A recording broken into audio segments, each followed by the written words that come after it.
Welcome to Our Stories Matter Courage on Campus. This season, we address the alarming surge of anti Semitism and radicalization on college campuses.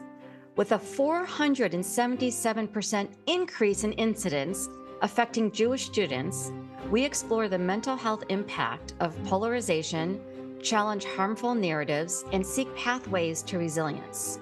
We'll also hear from those who've left radicalized group, gaining insight into extremism and a journey toward dismantling hate. Join us as we amplify stories of growth, foster understanding, and drive change. In this episode of Our Stories Matter, Courage on Campus, we sit down with my friends and colleagues Arno Michaelis and Mubin Shaikh, two former extremists who have dedicated their lives to dismantling hate and help others who were radicalized.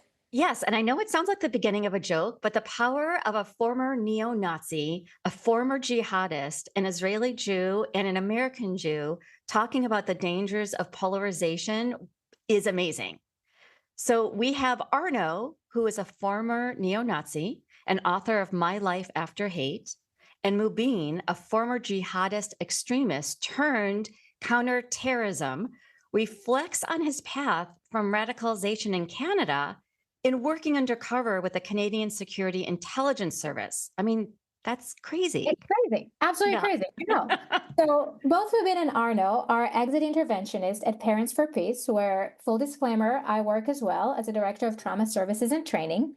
And in Parents for Peace, we help individuals disengage with extremism and providing training all over US and Canada and beyond about risk and warning signs of radicalization. And what's really interesting is the powerful parallels between the radical ideologies that Mubin and Arno saw in their past and what we're seeing today on college campuses. So Mubin and Arno, I'm so excited to have you with us today. Let's start by having you both share your journey of becoming involved with extremism, what influenced you to the belief and what made you leave the beliefs. My name is Mubin Shaikh. I'm born and raised in Toronto, Canada. My parents are Indian Muslims. My parents were both born in India. I was going to Quran school in the evening time, and I was going to public school, secular public school, in the daytime. This, great dichotomy between the two, great contrasts. Quran school, very tough environment. You were beaten if you didn't read the Quran properly, put in stress positions, publicly humiliated, boys on one side, girls on the other side, reading the Quran without understanding what it said because we're Indians, we're not Arabs, and juxtapose that with the public school I was going to during the day. Caring, nurturing environment, boys and girls mixing. You weren't beaten or put in stress positions. This, I think, starts to lay the foundation for an identity crisis that hits me later in my life. I get to high school, not bullied, not picked on, not the victim of racism or anything. We were the cool kids of school. Unfortunately, I decided to have a house party while my parents were out. And my uncle walked in on the house party, and my life came crashing down before my very eyes. I had shamed the family. I had desecrated the home. And I thought the only way I'm going to salvage my reputation is to, quote unquote, get religious. So in the summer of 95, when I was still 19, I went to India and Pakistan. I went on this immersion trip. In Pakistan, I ended up having a chance encounter with the Taliban. I became enamored by the Taliban. I saw in them something that I thought I was seeking, this sense of meaning, belonging, identity, something that had a religious, cover. And when I came back, I basically began to become more radicalized, of course. I started to embrace the concept of the global jihadi cause, fight the infidels, everyone's the infidel. And then I kept that up until the 9/11 attacks. And that actually is what made me reconsider my ideology. And so I would actually leave Canada and go to Syria. And I spent 2 years in Syria from 2002, basically to study Arabic and Islamic studies. While I was there, I went through a period of de-radicalization after studying the scriptures directly, learning the Arabic, and came to realize, oh my God, how badly I got it. And more importantly, how good we have it here in the West. Rights as Muslims. And so when I returned back in 2004, I was actually recruited by the Canadian Security Intelligence Service and began working undercover in extremist and terrorist groups. In 2006, there was a big arrest of 18 individuals who were arrested plotting catastrophic terror attacks in Canada. I then spent 4 years in court assisting in the prosecution of these offenses. In 2010, I was done. By 2010, I was done. I was on social media, sort of like I joke, I'm the Muslim James Bond. Um, and uh, and then by 2012, the war in Syria started, but then we also started to see the rise of ISIS in real time. So I went right back into it online, debating them, trolling them, tracking them, ISIS members online for several years, 2012 to 2018 inclusive. And this is where I found Parents for Peace, or Parents for Peace found me. Arno and I actually, we met in 2011, I think it was, at the then Google Ideas Summit Against Violent Extremism in Dublin, Ireland, where they brought 4 categories of violent extremists under the term violent extremism: ultra-nationalists, white supremacists, a la Arno, Islamists, a la Mubin, and urban street gangs, and compared and contrasted how people got into the groups, what kept them in the groups, and what got them out of the groups. And surprise, surprise, there's a huge amount of overlap. But this is where we really started to see that, there are people like us who have walked the walk, lived the life, and we know a thing or two about what to do about this sort of stuff. So, And also, you forgot to mention that there is a part in the museum in Washington. yes, yes. So I have a permanent exhibit in the new International Spy Museum in Washington, D.C. It's in the section on preventing terror. And please go and say hello when you go to DC. What? You had said so many things. And so I'll let Arno go. And then I have so many follow-ups. Yeah, that happens. It'll be difficult for me to be as succinct as Mubin, but I'll give it a shot. I was born and raised in Milwaukee, Wisconsin. Raised in a suburb thereof, actually, a bit further up Lake Michigan. Nice house, nice neighborhood. My parents were together. They loved me very much. They let me know that at every turn. I really, at first glance, had a very idyllic childhood that literally billions of children on this planet would feel like they won the lottery if they switched childhoods with me. But as is often the case, beneath that facade of normalcy, there was some dysfunction happening. It was really related to my father's alcoholism. Now, when I say my dad's an alcoholic, a lot of times people are like, "Oh, Dad was violent, he was abusive." But my dad wasn't a mean drunk. My dad was a fun drunk, which meant when Dad was drunk, we were going to light off fireworks in the backyard and shoot guns in the basement. We had a pistol range in our basement. And quite often, as soon as I was able to hold a gun, same as my little brother, my dad had us down there at midnight on school nights shooting pistols, which was a lot of fun for us. It wasn't fun for my mom, who at times was working 2 jobs to keep the bills paid and the lights on in her nice house in a nice neighborhood. And her relationship with my dad sucked. They were constantly fighting, usually about financial stress. But the bottom line is I grew up seeing my mother suffer just with the stress of having all this responsibility on her shoulders. And I responded to that suffering by lashing out at other kids, lashing out at other people. Hurt people is a real common theme in all the work we do, understanding that people who are being hostile or mean or violent are doing it because they have some sort of trauma that they haven't processed in a healthy way. So I started lashing out at kids, bully on the school bus as early as kindergarten. I got a kick out of it. It became like a thrill for me to disrupt the school bus, disrupt the classroom. And it quickly became an addiction, in the sense that what was thrilling yesterday isn't thrilling today, so I got to keep taking it up a notch. And so I went from being a bully on the school bus to fights in the schoolyard, breaking and entering, vandalism. Started drinking myself when I was 14, which was absolutely gasoline on a fire. And by the time I'm 16, I'm a full-blown alcoholic. I've been violent since I was a little kid. It's very normalized to me. And hate was just another part of the rush that I was constantly seeking. That's when I was exposed to white nationalism through white power skinhead music via the punk scene. To me, white nationalism, the idea of being a white power skinhead was extremely attractive, mainly because it was so repulsive to civil society. That's what I found most attractive by it.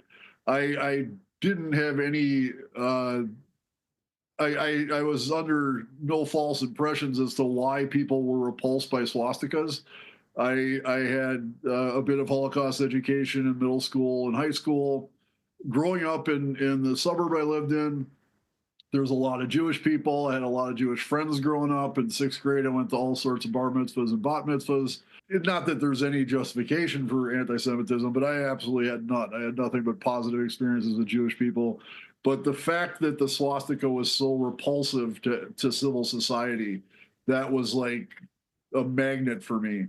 And I took it and ran with it. Me and my friends started a white power skinhead gang when I was 16. I had been screaming in punk bands for a couple of years at that time, and I was pretty good at it.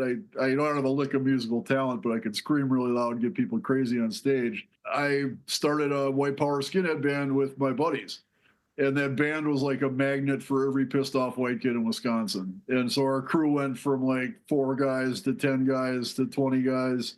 And I spent 7 years of my life as a white nationalist. It was far and away the most miserable time of my 54 years. I tried to kill myself twice during that period. It could be argued the whole 7 year span was an ongoing suicide attempt, as I didn't have any regard for my life. I regularly put myself in situations where I could be killed, and I didn't care one bit. So by 94, I was looking for an excuse to leave. That came in a 2-step process. In early 94, my girlfriend and I broke up, and I became a single parent to my 18-month-old daughter.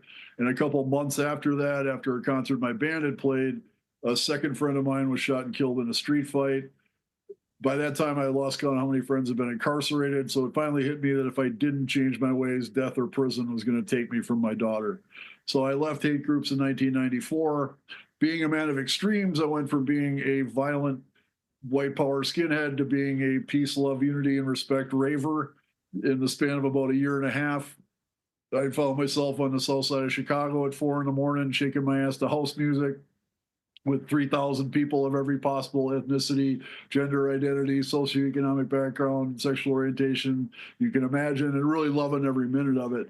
I went through that part of my life, stopped drinking in 2004. That was another big milestone. Started writing in 2007.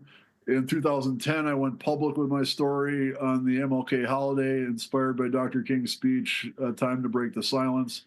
And I've been doing this work ever since. And yeah, Mubin and I met in 2011. That really like transformed my work and the meaning of this as well, because Mubin and I have come to be such dear friends and brothers, and we've done work together all over the world. So there's all sorts of parallels to our stories here, and we're excited to explore more of them.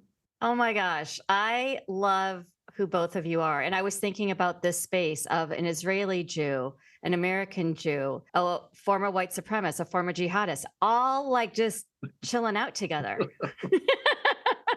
Not to mention 3rd-generation Holocaust survivor. Like, yes. There you go. How radical? Is that what you're trying to say? Love it. Yeah.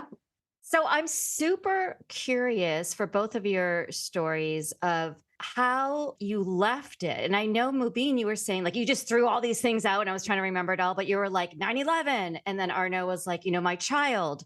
And so I'm wondering if you both could talk about that. Like, what was the turning point and how do you leave that? Because I would think if that is your life and you're going to leave it, I would think that that would be a lot also in terms of stress and anxiety or depression, or just, because that's who you were. Every journey is unique. The factors which bring people in, yes, there are general and common push and pull factors, but I mean, it's unique depending on the individual, which factors are going to be the push versus pull factors.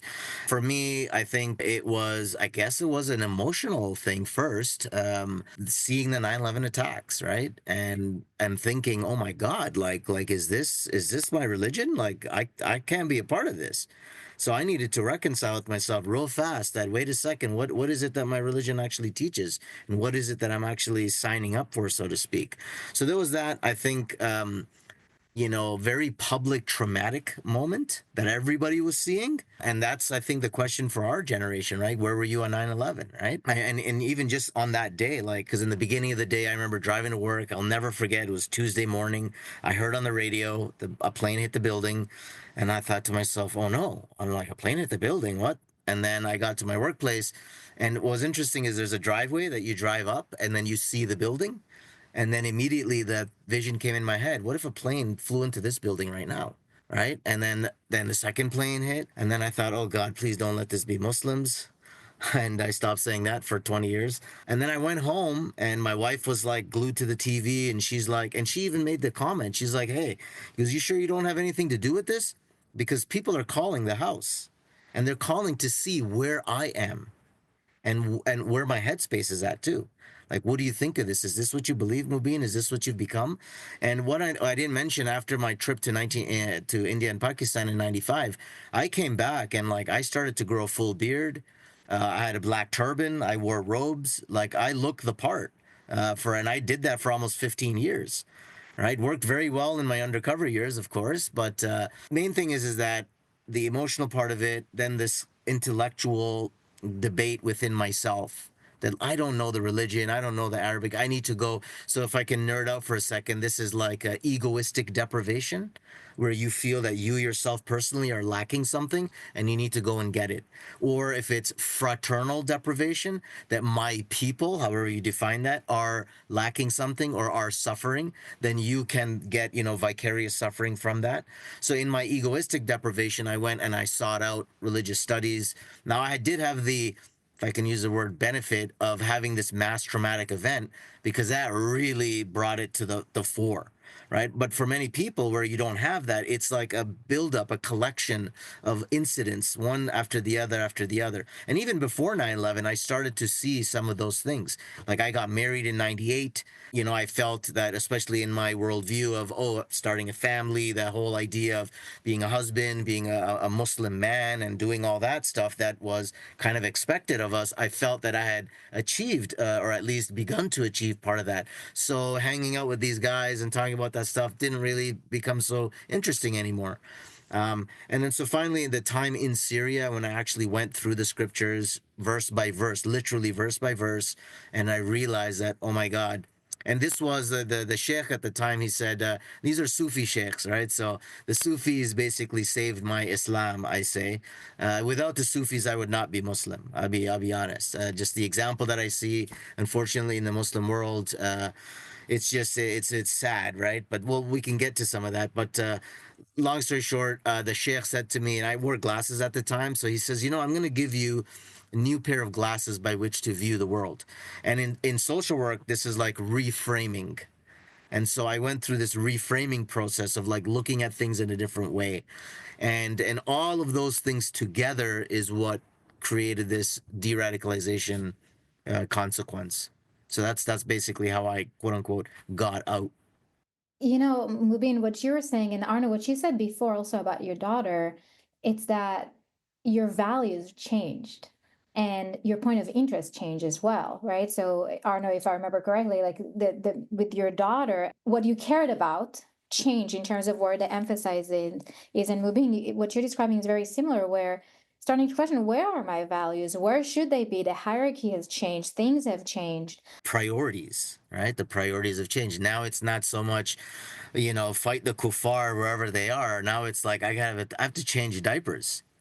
Hmm. I need to pay bills. I can't be debating with people at work about religion and politics and be at risk of losing my job. But again, this is not true for everybody. Again, it's a very unique process. Some people, they get married and they abandon their families to go out and live their jihadist fantasies, right? And what's interesting is one thing I leave out sometimes is in my teenage years from 14 to 19, I was in the Army cadets, and you guys call it a junior ROTC in the U.S. I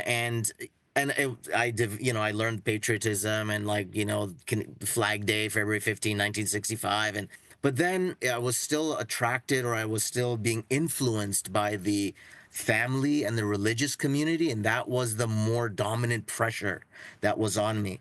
And so when I came back in 2004 and signed up with the intelligence service, that was me, I think, subconsciously acknowledging that that hyper religious fixation is what took me on the wrong path. And so I kind of did return back to that, and then some. Like, I really doubled down on it, right? And even after, when the community became aware of the fact that I was the undercover, because it went to court and everything became public, everybody turned on me. And when you have built your sense of meaning, belonging, and identity and worth and value based on your reception by the community, and now that community is saying you're no longer with us, now what? And so I had to, second guessed my whole faith status. I thought to myself, like, you're telling us, you're clamoring to get on TV to say Islam is against terrorism, Islam is against terrorism. Well, I'm actually doing something about it. And the response is, well, not like that though. And so again, when I say that Sufism kind of saved my Islam, is that I realized that no, it's often that the majority are wrong, and you are that voice in the wilderness, and you're like, and you're just overtaken by, like, am I the crazy one, or is it possible that everybody else is crazy? I think this is kind of where we find ourselves today, right? And especially with the campus situation, where it's like, really, like, all these people, like, have you listened to anything, have you researched anything, and you're just so frustrated at, like, how did we get to this point? Perfect segue to my next question, Arno. How would you compare radicalization and hate from your history and what you see and hear about here today, specifically, like Mubin was saying, on college campuses? Because I definitely had that moment, like, is everybody crazy? Am I crazy? What the heck Right. is happening? Same. Well, first off, what has struck me hardest since October 7th, 2023, after just the sheer horror of what happened to 1,200 innocent Israelis and everyone who was taken hostage, is that the rhetoric of the so-called anti-Zionist movement is, in many cases, word for word, the exact same anti-Semitic rhetoric that I used as a white nationalist in the late 80s and early 90s, and the exact same anti-Semitic rhetoric that white nationalists use today. So that's when people are like, Wow. well, anti-Zionism isn't anti-Semitism. And I'm like, well, they both stem from the plagiarized hoax of the protocols of the learned elders of Zion. They both say the exact same things, that Jews are shady manipulators from some nebulous place controlling the world and using money and controlling the media and controlling the government. Like, there's no difference between anti-Zionism and anti-Semitism. And what shocks me is that when I was a white nationalist, we'd often use the term Zionist occupational government when referring to the United States government. That's what we called it. We felt that the United States government was controlled by Zionists and they were occupying our country. So after this horrific attack on innocent people in Israel, the global response isn't to say, like, wow, that was a horrific attack. We need to go stand with those people who were just attacked. As we stood with the victims of the Christchurch attack in New Zealand, or the Utoya attack in Norway, or the attack on the Sikh Temple in Wisconsin, or the attack on the Tree of Life Synagogue in Pittsburgh, or the attack in El Paso and Buffalo. We honestly don't have time for me to list all the white nationalist and or Islamist mass casualty attacks that have happened in the past couple decades. But the big difference is after every one of those other attacks, everybody from all different demographics came and stood with the people who were targeted. Whereas on October 7th, half the world not only didn't stand with the people who were targeted, they blamed the people who were targeted for the attack that happened to them. That, to this day, stuns me. I every single day since October 7th, 2023, I have a hard time processing that and even like accepting that that's the case.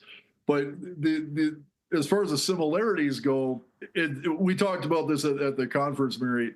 If a white nationalist says Zionist occupational government, white power, everyone's like, oh, that's horrible. You're a bad Nazi anti-Semite. If a kid on a campus says Zionist occupational government, free Palestine, everybody's like, yay. At the Oscars, they'll be like, yay, Zionist occupational government, free Palestine. And it's just this, like you said, Mubin. Am I the only one understanding things here? Is everybody insane? Has the whole world lost its mind? Like, as a former white nationalist, that's a feeling I've been having every single day since October 7th, 2023. Yeah, I wanted to just, if I could, again, I was really stunned. I was stunned at how, after the attacks, people went out and effectively celebrated. It's like Islamo-Marxists is what you're dealing with. Just stunning to see that. Well, now we're kidnapping babies and old people, and I think only a few voices are coming out. But I was pleasantly surprised. The head of Sharia at Gaza Islamic University came out and condemned Hamas. And did so on the basis of, oh, you don't engage in wars when you know the enemy is going to completely annihilate you, right? Like, you go into a war thinking you're going to win because you've positioned yourself that way. So, and not, protecting the civilians from bombardments and things like that, because we know they use mosques, they use kindergarten schools. Just look at the rhetoric, it's a genocide, it's starvation. I mean, Hamas has hundreds of millions of dollars. I think the last was like $300 million budget that they're getting from, Iran and other countries. And it's a famine. And like, you had all this money and all you were able to build were tunnels underneath the ground.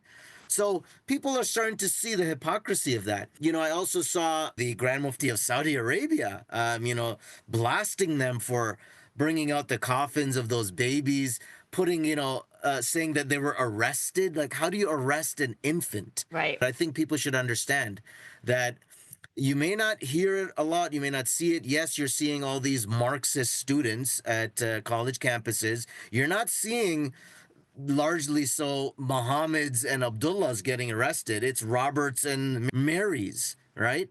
Because they're living, again, and when I say, and I'll close with this, I really do, I think it's just Marxism is what it is.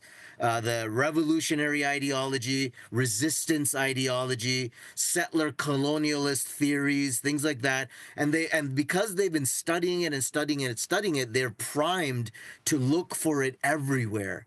So now a country like Israel, which it to me, it's amusing, but unfortunately it's so dangerous. But to call Israel a colonizing state, when in fact Palestine is the British mandate for Palestine. I mean, they're the godfathers of colonization. They created and the name Palestine was from the Romans. The British created Palestine. So I'm like, that is the colonial entity, right? Israel fought the British. There was a whole, big controversies, bombing of the King David Hotel in Jerusalem, British officers killed. I mean, they were fighting the colonizers, right? And Israel emerged in a time when other post-colonial nations were emerging. So it's the historical narrative I think people need to kind of wrap their heads around, rather than this. I hate to say it, like, it's a manufactured identity, Palestinian people, as if they are some like unique group and they had their own country and the dirty Jews came and took it over. And I gotta say, and I'll leave with this, as a Muslim, I kind of feel jealous. Like, the Jews, you got the money, you got the weather, you got everything. I'm like, am I on the right side here? Like, what the hell? I'm just really frustrated with the whole thing. I wish we controlled the media. I had to go off. I had to. I'm so glad you went off. Yeah, if we controlled the media, like, this whole social media war wouldn't have even been going down. I mean, October 8th started and we were like, wait, what? So as you both have been talking about your journeys, and then I'm thinking about students, like, they're feeling a sense of belonging, like they're part of, and how students and how you both navigated, like, coming off extremism, because I would think that that would be emotionally overwhelming, and everything you witnessed of like PTSD and experienced all those things. Because then I think, how do we ask students to come off of it when maybe they don't have something on the other side? Well, it's important to understand too that they're high on it. They are high. They are blazed out of their gourds on hatred for Israel. The same way any white nationalist or Islamist is blazed out of their gourd on their hatred for Jews. It's, again, looking at hate as a drug.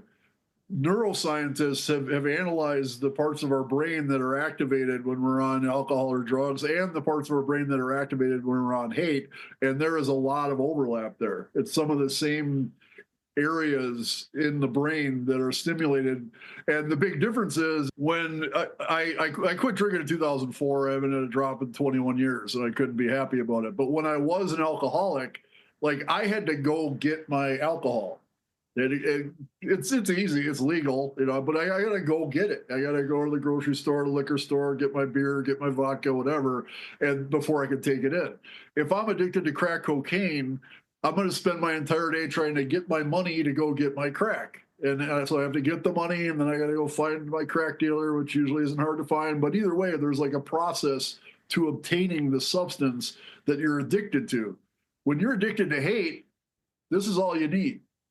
He's showing you need this. Cell phone. You need this and a data connection, and you literally have a mainline connection to all the hate you can possibly intake. And these kids on campuses now are in the throes of a hate high. And honestly, you can't reach them when they're in that space. I, as an alcoholic, know that you don't go talk to an alcoholic about his drinking when he's drunk. Right.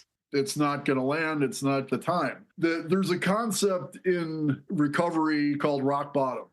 Again, if you go to a 12-step meeting, at AA meeting, everybody there had a rock bottom moment as to, okay, I got to stop drinking and I need help to do it. I can't do it on my own. I don't know that I had a particular rock bottom moment, but that exhaustion throughout my experience as a white nationalist was like my ongoing rock bottom. I know all sorts of other former violent extremists like myself and Mubin. We refer to ourselves as formers in this space. Every former I know, regardless of what flavor of violent extremism they're in, had some sort of rock bottom moment. These kids on the campus are going to have their rock bottom moments. It's not a matter of if, it's a matter of when. The when may be when their scholarship gets canceled, or when their visa gets canceled, or when their school loses $400 million worth of federal funding for being rabidly anti-Semitic. Who knows what that rock bottom moment is, but there are consequences to hate addiction. And it's not a matter of if you're going to experience them, it's a matter of when. So I think what's important when addressing this campus radicalization, as you would in any radicalization, is first of all, make the point that change is possible. That no matter how deep into this you get, it's always possible to stop and turn around and become a better person and lead a better life. A happier life is what's very important here. These people on the campuses, as high as they are, they're miserable. They may feel like they're on top of the world when they're surrounded by their kafaya homies and they're all chanting "Bomb Tel Aviv." Like that's a big rush. I get it. But in the wee hours of the morning, it's going to weigh upon them the same way it weighed upon me when I was beating the hell out of someone who didn't look like me just because that was my ideology. So it's not a great answer to say we got to wait till they hit their rock bottom and then help them out. The way we can help that along is, first of all, continue to make the point of the parallels between Islamism and white nationalism, which Mubin and I have been doing for 14 years now. Hell yeah. Make the point of the word for word similarities of the anti-Semitic rhetoric that comes from white nationalists and from the so-called pro-Palestine movement. I say so-called because anyone cheering on Hamas is not pro-Palestine. Right. If you care one bit about Palestinian people and you want to see them live in peace and prosperity, Hamas is the single biggest obstacle to that in the world. So anyone who's pro-Palestine would be anti-Hamas, and these demonstrations are clearly not. They're very pro-Hamas. But in any case, make the point that they share the same ideas as neo-Nazis, and that because they say free Palestine after their rhetoric instead of white power, it doesn't really make a damn bit of difference. Just to piggyback off of what Arno was saying about like what else we can do, we can help the process along, right? For the Muslims, I say to them that, well, you will continue to fail because you're breaking your own laws, of Islam, thinking that somehow, and so this is a thing a lot of people that I have realized, that the cause is holier than the religion itself. It's been superseded. You know, if the prophet came and said some of the things that he said back in the day, they would call him an infidel.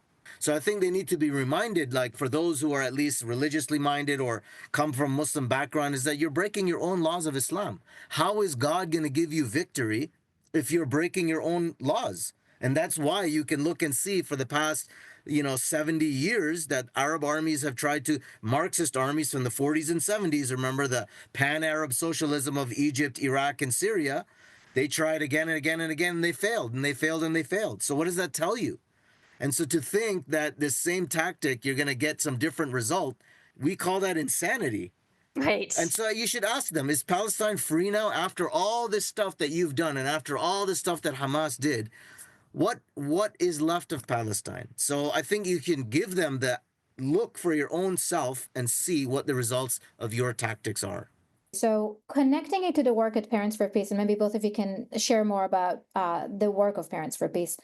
What are some specific things that we can engage either with campus educators or with parents or anyone to first see what are the warning signs for radicalization, but also what can we do to help people get out of this cycle? Because like what you both of you are saying, it's everywhere because of social media.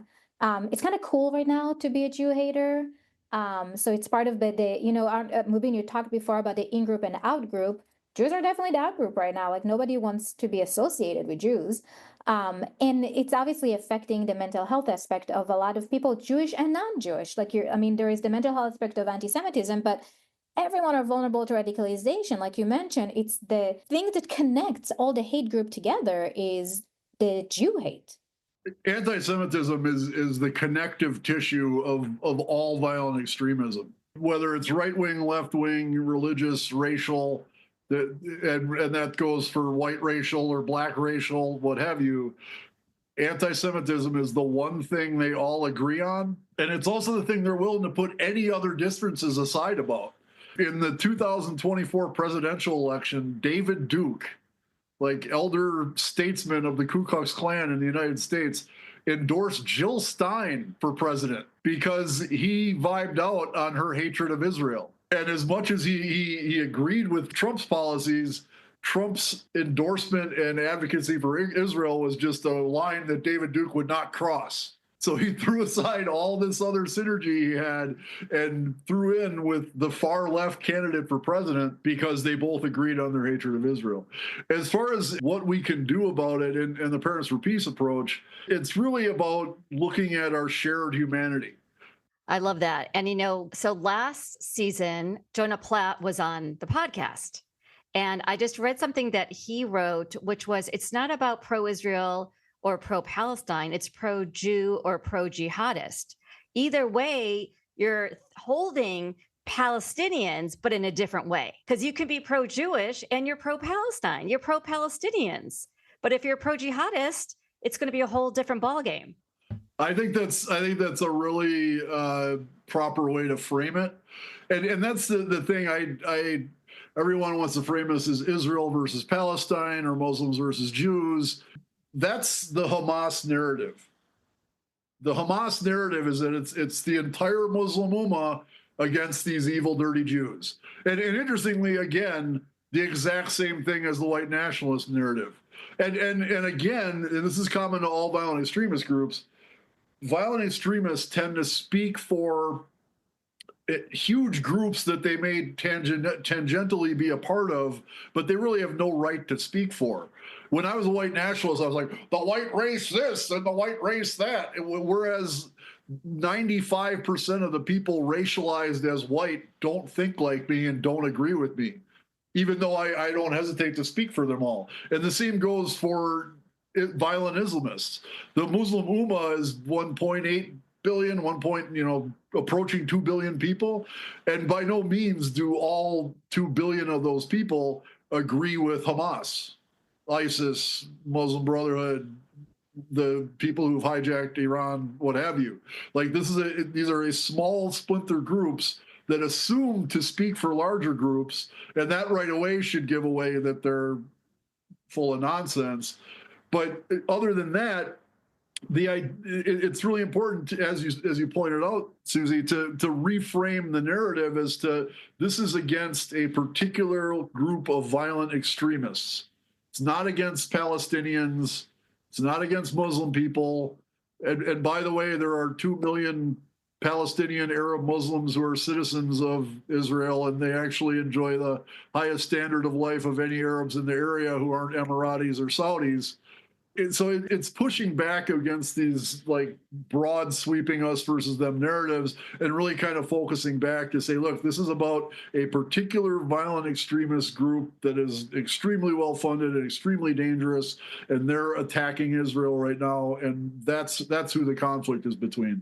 So what do you suggest, Mubin, in terms of what do Parents for Peace, like what do they do, knowing that the college students, they're in the addiction of hate, and they're, not leaving right now. So what do Parents for Peace do, or what can you recommend? Yeah, I mean, I think, given the name of our organization too, Parents for Peace, and it basically, it's reminding us to pay attention to, like, get involved in your kid's life.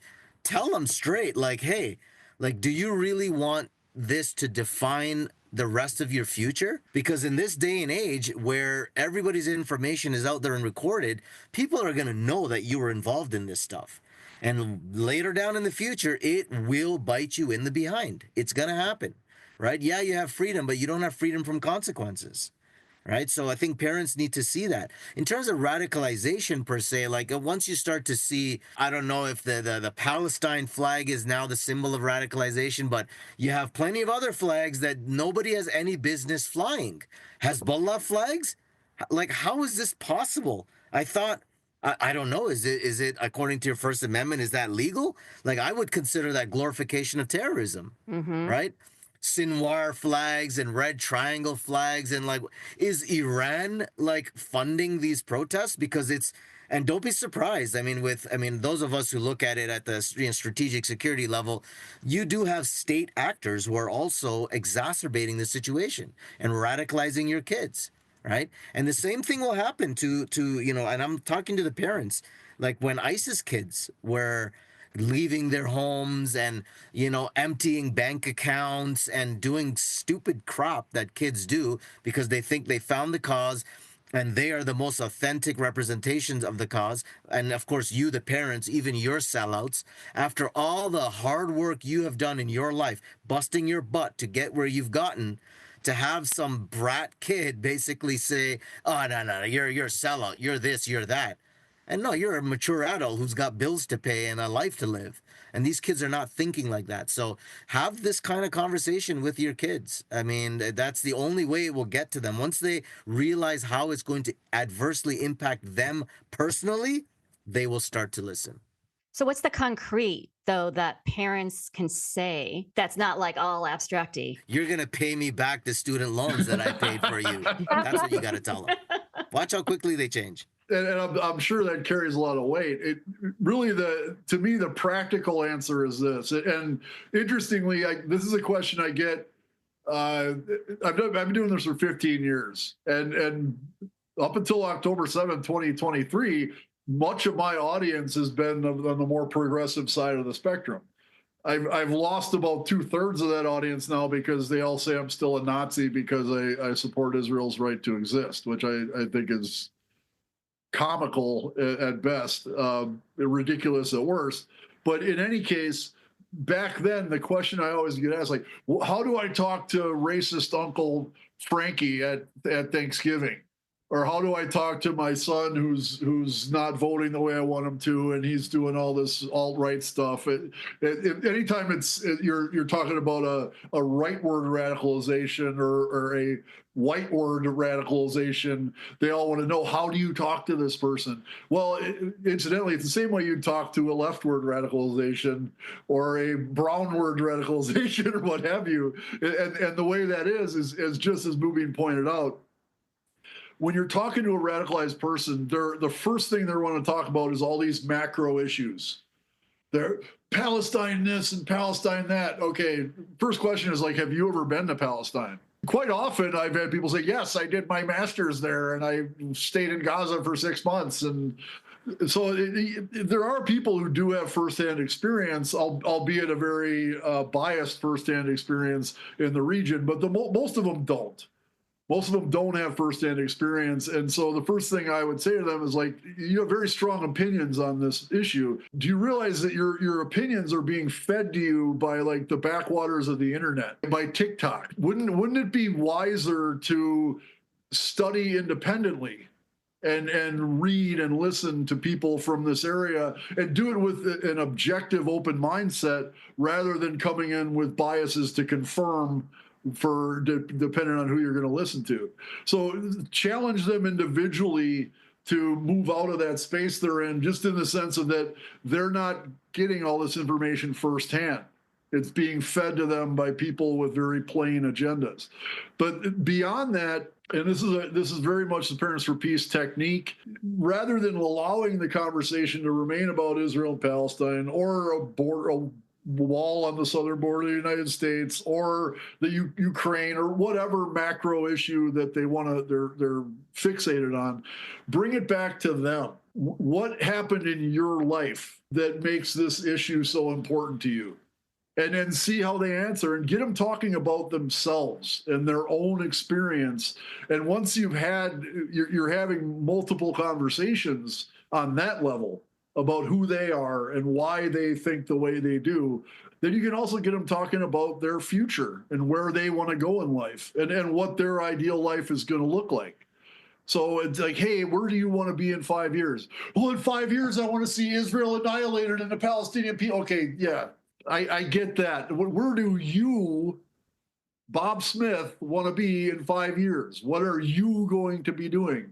And keep bringing it back to them on a personal level rather than allowing them to control the conversation on this nebulous macro level. I love that, because I think that what you're bringing back to the table is going back to the humanity piece, is seeing a person and their own personal story.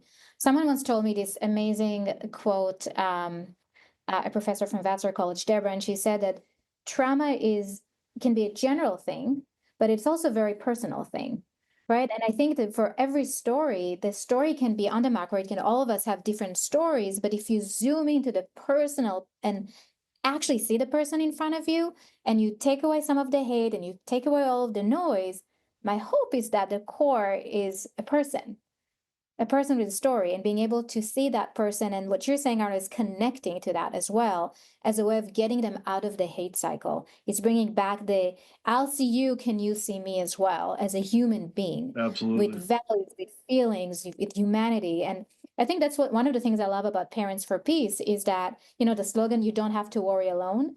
And I think for me, I don't feel like at least since I joined Parents for Peace, I don't feel like I need to worry alone, because I have people like you by my side who restore that goodness and the hope in humanity. And I think, for our listeners who, especially parents, and Arno, you and I got that question quite often, is what are some warning signs? Like, how do I know that my kid is being radicalized or brainwashed? What do I do? It's hard because every human being on this planet's like this right now, whether they're taking in some like jihadist TikTok or white nationalist meme, or just Instagram, or they're just watching a cat video or playing Candy Crush. Like, either way, screen addiction has many manifestations outside of like actual hate radicalization. That is like symptom number one. It's just to be like, okay, schedule some time every day where this is not part of it. Whether it's start with a half hour if that's all you can bear, then build your way up. I typically do about 2 hours a day at my health club when I'm home, where I'm exercising and stretching and just reading magazines, like the old school analog. Oh, like real magazines, like hardcore? Made out of paper. And I can tell you, if I didn't do that, I would. I'm always pretty insane, but I would be a lot more insane than I am if I didn't have that time. So just encouraging, trying to get some kind of screen time hygiene is really important. As far as warning signs go, the more and more withdrawn a person becomes, the less and less in real life conversations they're having. That's a warning sign in general. It may not necessarily be because of radicalization, but it could lead to other forms of self-harm. Obviously, if someone is thinking in a binary way, binary thinking, I think, is a big warning sign. I was at a conference, an NYPD conference, and there were some people from DHS there, and they said, how do you know that someone is moving out of radicalization? And I was like, I don't know. Get it? And I know I don't get it. I'm like, if they can answer a question with I don't know, that's a really healthy sign. Rather than having an immediate binary answer for every issue and question in the planet, if they can say, you know what, I don't really know enough about that to have a strong opinion, or I need to learn more before I can take a position. So I think binary thinking is a big warning sign, and on the contrary, curiosity, as we mentioned, as a pro-human foundation value, curiosity is a really healthy sign that things are going to be okay and they're headed in the right direction. Oh yeah, we have to be careful with this, like indicator list type approach, because sometimes something by itself may not be. I'm not going to say somebody wearing a keffiyeh and going there, that's radicalization per se, but add that. Think of clusters of behaviors as well, right? Death rhetoric, making your own propaganda videos. Then you start to get more, you can see how people progress on the pathway to violence, where now people are doing now more sophisticated activities like surveilling places and taking photos and being really really like secretive about their internet use, using a lot more encryption, this and that. Again, clusters of behaviors. So when suddenly they found this new cause and they found this new group of friends and now they want to do these new things, now you can start to see how these things start to become actual warning signs. So just in addition to what, of course, what Arno said as well, looking for those things is definitely the way to go. And if you have any doubt, call Parents for Peace, because we'll guide you through it. Yes. Absolutely. Okay, two last questions. This is for each one of you. What will you do for your own healing this week? I am going to go to my health club this afternoon, and I do about 15 minutes in the sauna. I call it Arnoga. I do some stretching and body weight exercises, and then I get in a deep 7-foot deep pool, and I'm gonna tread water for about a half hour, just being in the water and moving and floating. And then I'm gonna get in the steam room, and then the jacuzzi, and I'm gonna read a magazine, paper magazine. A real one. Yeah, that sounds like a dream. All of what you just said sounds cold so shower dreamy. in between the steam room and jacuzzi. Yes. And yes. then afterwards, I get my nice, clean shower, and then I come home. My other absolutely vital self-care routine, I have a wee dog named Basil Tortellini, and just hanging out with Basil every day is, in all seriousness, like, it's really profound to me. I sit and I have this little creature on my lap, and I'm petting him, and he's so happy and content, and I'm happy and content. And I honestly, I do think, like, people in Gaza aren't able to sit there with their dog on their lap really and just relax. People in Israel aren't able to do that.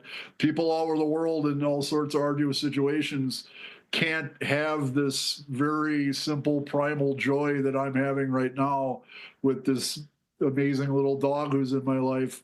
And I'm deeply, deeply grateful for that. And at the same time, mindful that unfortunately it is a privilege to be able to just have a leisure time with a pet.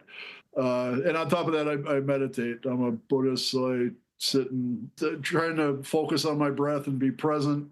And as I'm focusing on my breath, of course, a thought of this or that will come and intrude, and I just dismiss the thought. I return my focus to my breath, and I do it gently.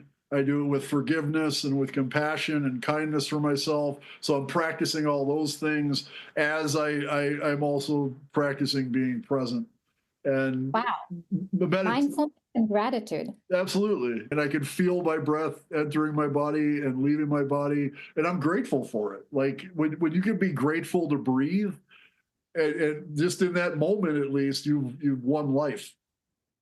Yeah, I think Arno, you missed the massage in that little health club thing there. I was like, yes, yes, cold shower before the thing, check mark, check mark. Yo, where's the massage? I like traditional Thai massage. I've Oh been yeah. doing it Yes. for 30 years. I've been doing Muay Love that. Thai, been doing Thai boxing for 30 years. So, and that I swear by it, right? But yeah, I like, for me, it's staying fit. I like to go to the gym. That's my thing.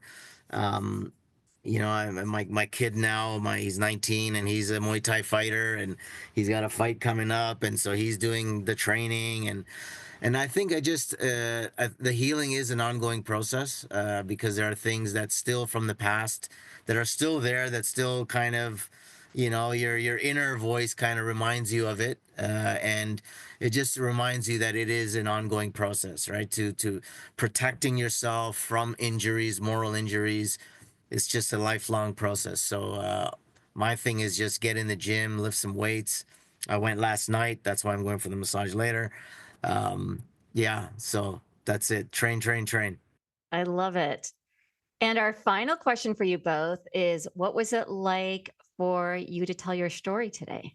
It was an honor, and I've been telling my story for 15 years, and a lot of feedback I get like, "Wow, that was so amazing! Like you're so open and so honest," and I'm glad that people get that out of my storytelling, and that's certainly a mission accomplished for me. But I always have to point out that, as we mentioned earlier, all 8 billion of us are all unique individuals, and one thing about me as a unique individual is that it would be much more difficult to just shut the hell up and not tell my story than it is to tell it. So I enjoy storytelling. Every time I get a chance to tell my story, it's a gift for me. It's a step forward in my healing. So I'm so grateful to both you and Mary, Susie, and to everyone who's listening and everybody at Trauma Informed LA for giving me a chance to tell my story again, because it's a wonderful gift that I couldn't really ask for a whole lot more. And beyond that, I would just emphasize again how underrated and how valuable listening is. So when we listen to each other, it's just one of the greatest gifts we can give, and we need to be as generous with our listening as we could possibly be. And I want to thank you all again for being generous to me. It really is an honor and a privilege for us to be joined by yourself, Susie, and Miri and Arno. Where it's always a pleasure waging peace alongside this great group of people, and I come from the religious side of things, and I the creator is one, and I think there's a like this Sufi group who's humanity over religiosity. And so any opportunity that we can get to share that message, that's why it's not about us telling our story for our ego pump. It's not that. I think I speak for Arno too, that we see the opportunities in telling our story, how people can, better society, better themselves, better humanity. So privilege Absolutely. is all ours. Thank you. God bless you all. Oh, well, everything that Mary said about you both is so true and like beyond.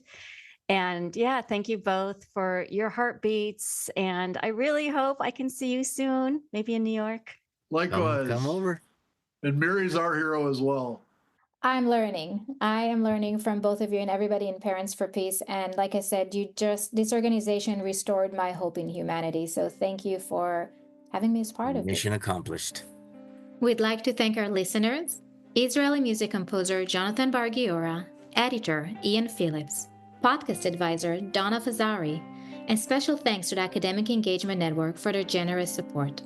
Today's episode is co-produced by Associate Professor Susie Hess and Dr. Miri Bar-Halprin. Our Stories Matter, Courage on Campus is brought to you by Trauma Informed LA. Check us out on Facebook and Instagram and our website at traumainformedla.org. Please give us 5 stars on iTunes so more folks can have access and donate to traumainformedla.org so we can keep recording and healing through our storytelling episodes.